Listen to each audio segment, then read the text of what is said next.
ಜಾತಿ ಜನಗಣತಿ ವರದಿ ಸಲ್ಲಿಕೆಗೆ ಮುಹೂರ್ತ ಫಿಕ್ಸ್ ಆಗಿದೆ. ಇಂದು ಬೆಳಗ್ಗೆ 11 ಗಂಟೆಗೆ ಸಿಎಂಗೆ ವರದಿ ಸಲ್ಲಿಕೆ ಮಾಡಲಾಗುತ್ತೆ ಅಂತ ರಾಜ್ಯದ ಹಿಂದುಳಿದ ವರ್ಗಗಳ ಆಯೋಗದ ಅಧ್ಯಕ್ಷ ಜಯಪ್ರಕಾಶ್ ಹೆಗ್ಡೆ ಹೇಳಿದ್ದಾರೆ. ರಿಪಬ್ಲಿಕ್ ಕನ್ನಡಗೆ ಪ್ರತಿಕ್ರಿಯೆ ನೀಡಿದ ಅವರು ಜಾತಿ ಜನಗಣತಿ ವರದಿ ಸಲ್ಲಿಕೆಗೆ ಅವಧಿ ವಿಸ್ತರಿಸುವ ಅಗತ್ಯ ಇಲ್ಲ ಎಂದಿದ್ದಾರೆ. 11 ಗಂಟೆಗೆ ಕೊಡ್ತೇವೆ ಅಂತ ಹೇಳಿದ್ದಾರೆ. ಅವ್ರ ಸಮಯ ಕೊಟ್ಟು ಕೂಡಲೇ ವರದಿನ ಒಪ್ಪಿಸಿ ಬರ್ತೇವೆ. ನಾಳೆ ವರದಿ ಖಂಡಿತವಾಗಿ ಕೊಡ್ತಾ ಇದ್ರಿ ಅಂತ? ಖಂಡಿತವಾಗಿ ಕೊಡ್ತಾ ಇದೆ. ಅಂದರೆ ಸರ್ ಹಿಂದೆ ಸಮಯ ಎಲ್ಲ ವಿಸ್ತರಣೆ ಆಗಿತ್ತು. ಇಲ್ಲ ಈ ಸಲ ಅಲ್ಲ, ನಮ್ದು ಸಂಪೂರ್ಣ ಆಗಿದೆ, ಪ್ರಿಂಟು ಆಗಿದೆ. ನಾವು ಕೊಡೋದೊಂದು ಬಾಕಿ ಅಷ್ಟೇ. ಅಂದರೆ ನಾಳೆ ಸಂಪೂರ್ಣವಾದಂಥ ವರದಿ ಕೊಡ್ತೀರಿ? ಕೊಡ್ತೇವೆ. 11 ಗಂಟೆಗೆ ಕೊಡ್ತೇವೆ ಅಂತ ಹೇಳಿದ್ದಾರೆ. ಅವ್ರ ಸಮಯ ಕೊಟ್ಟು ಕೂಡಲೇ ವರದಿನ ಒಪ್ಪಿಸಿ ಬರ್ತೇವೆ. ನಾಳೆ ವರದಿ ಖಂಡಿತವಾಗಿ ಕೊಡ್ತಾ ಇದ್ರಿ ಅಂತ? ಖಂಡಿತವಾಗಿ ಕೊಡ್ತಾ ಇದೆ. ಅಂದರೆ ಸರ್ ಹಿಂದೆ ಸಮಯ ಎಲ್ಲ ವಿಸ್ತರಣೆ ಆಗಿತ್ತು. ಇಲ್ಲ ಈ ಸಲ ಅಲ್ಲ, ನಮ್ದು ಸಂಪೂರ್ಣ ಆಗಿದೆ.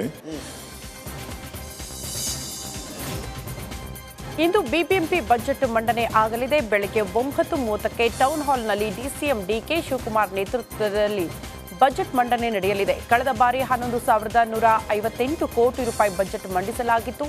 ಈ ಬಾರಿ ಬಜೆಟ್ ಗಾತ್ರ ಕಳೆದ ಬಾರಿಗಿಂತ ಶೇಕಡ 25ರಷ್ಟು ಹೆಚ್ಚಾಗುವ ಸಾಧ್ಯತೆ ಇದೆ. ರಾಜಾಜಿನಗರ ಮೆಟ್ರೋದಲ್ಲಿ ರೈತನಿಗೆ ಅವಮಾನ ಮಾಡಿದ ಪ್ರಕರಣಕ್ಕೆ ಸಂಬಂಧಪಟ್ಟಂತೆ ಮಾನವ ಹಕ್ಕುಗಳ ಆಯೋಗದಿಂದ ಸ್ವಯಂ ಪ್ರೇರಿತ ದೂರು ದಾಖಲಾಗಿದೆ. ಮಾನವ ಹಕ್ಕುಗಳ ಆಯೋಗದಿಂದ ಬಿಎಂಆರ್ಸಿಎಲ್ಗೆ ನೋಟಿಸ್ ಜಾರಿ ಮಾಡಲಾಗಿದೆ. ವ್ಯಕ್ತಿಯ ಬಟ್ಟೆಯ ಆಧಾರದ ಮೇಲೆ ಸಾರ್ವಜನಿಕ ಸಾರಿಗೆಯಲ್ಲಿ ಅವಕಾಶ ನಿರಾಕರಣೆ ಮಾಡುವಂತಿಲ್ಲ. ಆ ರೀತಿಯಾದರೆ ಅದು ಮಾನವ ಹಕ್ಕುಗಳ ಉಲ್ಲಂಘನೆಯಾಗುತ್ತೆ ಅಂತ ಹೇಳಿ ಈ ಬಗ್ಗೆ ವರದಿ ನೀಡುವಂತೆ ಬಿಎಂಆರ್ಸಿಎಲ್ ವ್ಯವಸ್ಥಾಪಕ ನಿರ್ದೇಶಕರಿಗೆ ನೋಟಿಸ್ ಜಾರಿ ಮಾಡಲಾಗಿದೆ. 4 ವಾರದಲ್ಲಿ ಘಟನೆ ಬಗ್ಗೆ ಸಂಪೂರ್ಣ ವರದಿ ನೀಡುವಂತೆ ಸೂಚನೆ ನೀಡಲಾಗಿದೆ. ವಿಧಾನಸೌಧದಲ್ಲಿ ಪಾಕಿಸ್ತಾನ ಜಿಂದಾಬಾದ್ ಕೂಗಿದ ಪ್ರಕರಣಕ್ಕೆ ಸಂಬಂಧ ಆನೇಕಲ್ ಪಟ್ಟಣದಲ್ಲಿ ಬಿಜೆಪಿ ಕಾರ್ಯಕರ್ತರು ಪ್ರತಿಭಟನೆಯನ್ನು ನಡೆಸಿದ್ದಾರೆ. ದೇವರಕೊಂಡಪ್ಪ ವೃತ್ತದಲ್ಲಿ ಬಿಜೆಪಿ ಮಂಡಲ ವತಿಯಿಂದ ಕಾಂಗ್ರೆಸ್ ಸರ್ಕಾರದ ವಿರುದ್ಧ ಪ್ರತಿಭಟನೆ ನಡೆಯಿತು.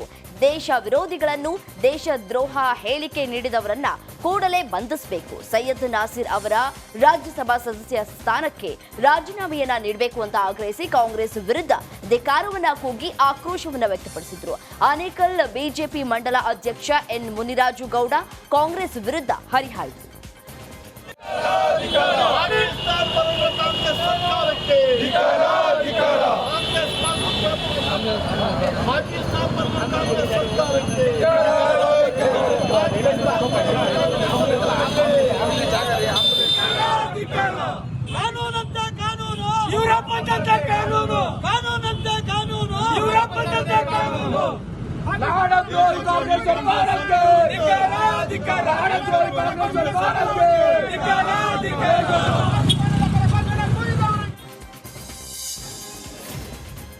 ಇನ್ನು ಶಿವಮೊಗ್ಗದಲ್ಲೂ ಪಾಕಿಸ್ತಾನ ಪರ ಘೋಷಣೆ ಕೂಗಿದ್ದನ್ನು ಖಂಡಿಸಿ ಪ್ರತಿಭಟನೆ ನಡೆಸಲಾಯಿತು. ವಿಶ್ವ ಹಿಂದೂ ಪರಿಷತ್ ಹಾಗೂ ಬಜರಂಗದಳ ಕಾರ್ಯಕರ್ತರು ಸಾಗರ ಪಟ್ಟಣದ ಮುಖ್ಯ ವೃತ್ತದಲ್ಲಿ ಪ್ರತಿಭಟನೆ ನಡೆಸಿದರು. ಪಾಕಿಸ್ತಾನ ಧ್ವಜ ಹಾಗೂ ನಾಸಿರ್ ಹುಸೇನ್ ಭಾವಚಿತ್ರಕ್ಕೆ ಬೆಂಕಿ ಹಚ್ಚಿ ಆಕ್ರೋಶ ಹೊರಹಾಕಿದ್ದಾರೆ.